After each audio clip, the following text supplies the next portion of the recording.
होगा फिर।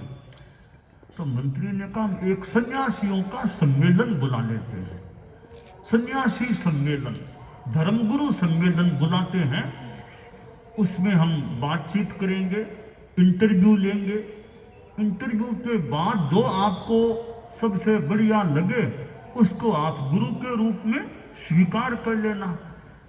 तो सन्यासियों का, धर्मगुरुओं का एक सम्मेलन बुलाने का, यह ठीक है, पहले से सूचना निकाल दो, 4 महीनों के बाद की दिनांक तय कर दो कि हमारे राज्य में जितने भी मठाधीश, धर्म गुरु, सन्यासी, बाबा, योगी हैं, सबके पास सूचना पहुंचाने का प्रयास करो, सबको सम्मान के साथ बुलाओ और उनका प्रोग्राम होगा और हम इंटरव्यू लेंगे।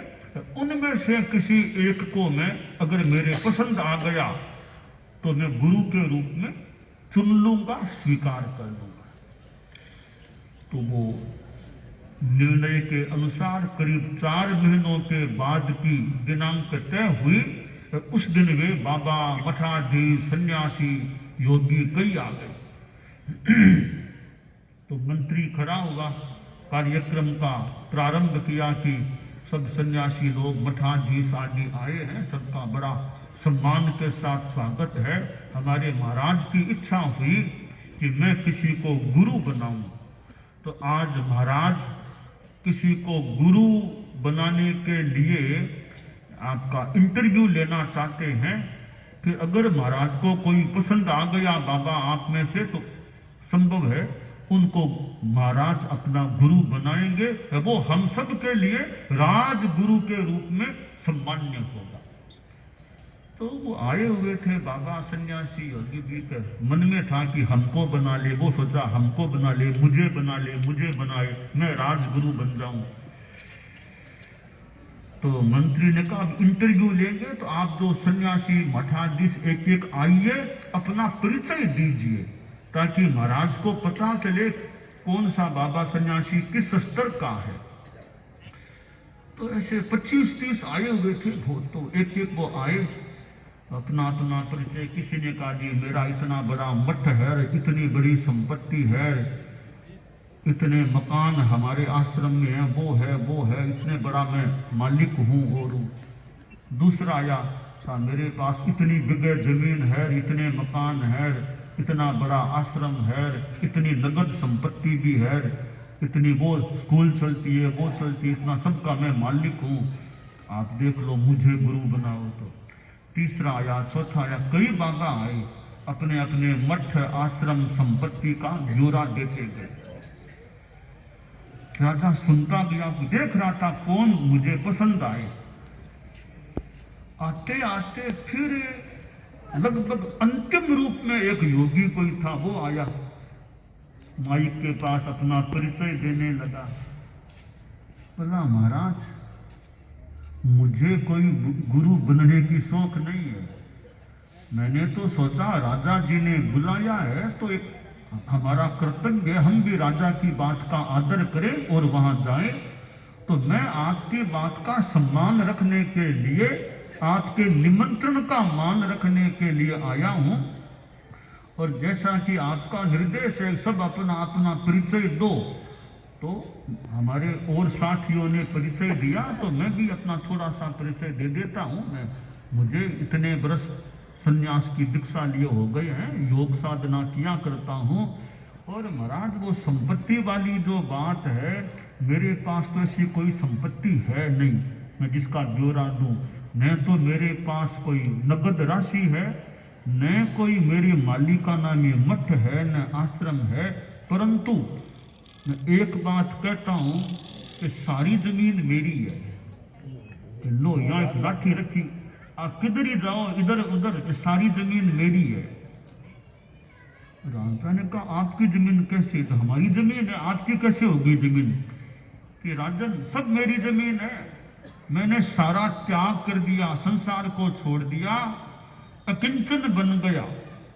अकिंचनोह मित्यास्व त्रैलोक्याधिपतिर भवे योगी गम्य विदम प्राहु रहस्यम परमात्मन। कि मैंने सारा परिग्रह छोड़ दिया है, तो जिसने ऐसा कहा गया है। तो मैं तीन लोक का मालिक इसलिए हूं कि कहीं मेरी आसक्ति नहीं, कहीं मोह नहीं, अकिंचन हूं। कि किंचन है, किंचन। आपके पास 1 करोड़ है, आप 1 करोड़ के मालिक हैं, बाकी संपत्ति के आप मालिक नहीं हैं। आपके पास 5 करोड़ है, आप 5 करोड़ के मालिक हैं, बाकी के मालिक नहीं। आप जितना है उतने के आप मालिक हैं। पर साधु जिसने सब कुछ त्याग दिया, मोह छोड़ दिया, वो एक संदर्भ में पूरी दुनिया का मालिक है। कि पूरी दुनिया का मालिक कैसे हुआ? कि करोड़ों करोड़ों की संपत्ति के मालिक, राज्य के मुखिया, वो साधु के पास आकर मस्तक झुकाते हैं। तो जिनके पास कुछ नहीं है, जो अमीरी वाले लोग हैं, अमीरी तो फकीरी के सामने झुकती है, अमीरी तो फकीरी के सामने झुकती है। तो मालिक एक संदर्भ में तो उन अमीरों से बड़े तो साधु हो गए, जिनके पास लोग मस्तक झुकाते। मैंने कहा होगा पहले भी, आपके माता पिता भी हैं, तो आजकल संभवतः आप प्रणाम करेंगे तो ज्यादा से ज्यादा मान लो पैर के हाथ लगा के कर लेंगे। आजकल कई लोग तो वो प्रणाम भी करते हैं तो पूरा पैर के भी हाथ नहीं लगाते, ऊपर से ही जंगा के हौसला करके प्रणाम कर लेते हैं। बस कोई मिले तो थोड़ा सा यूं ऊपर से ही कर लेते हैं, पैर तक तो हाथ ही कम लोग लगाते होंगे, ऐसा देखने में आता है। फिर भी मान लें कि माता पिता आदि के आप पैर के हाथ लगा करके सलाम कर दें, प्रणाम कर लें। आमतौर से माता पिता के पैरों में भी आमतौर से मेरे ख्याल से माथा नहीं लगाते आप लोग, हाथ लगाते, माथा नहीं लगाते हैं। तो साधु के पैर में तो लोग माथा लगा देते हैं। इसका मतलब इतनी संपत्ति के बड़े बड़े मालिक हैं, वो भी अपना माथा अकिंचन साधु के पैर में लगा देते हैं। तो बड़ा कौन हुआ? इतनी संपत्ति, यह संपत्ति अमीरी फकीरी के सामने झुक जाती है।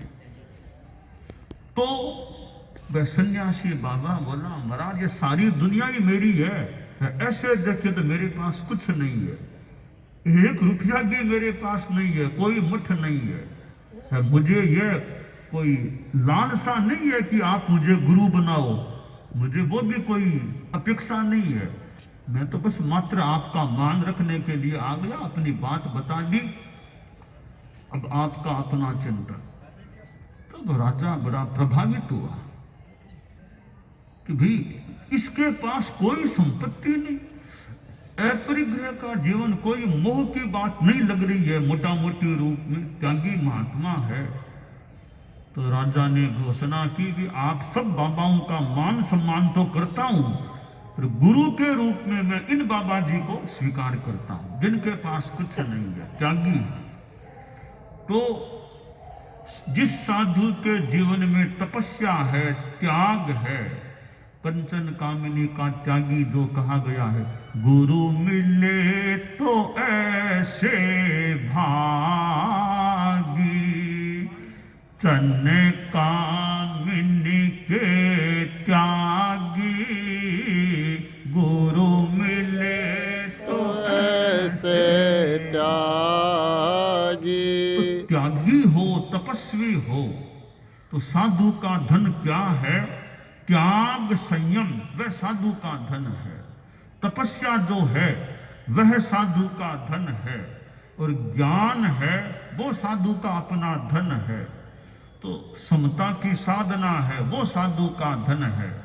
तो साधु के पास तप होता है, इसलिए वह तपोधन कहलाता है। तो शास्त्र में जो कहा गया कि तप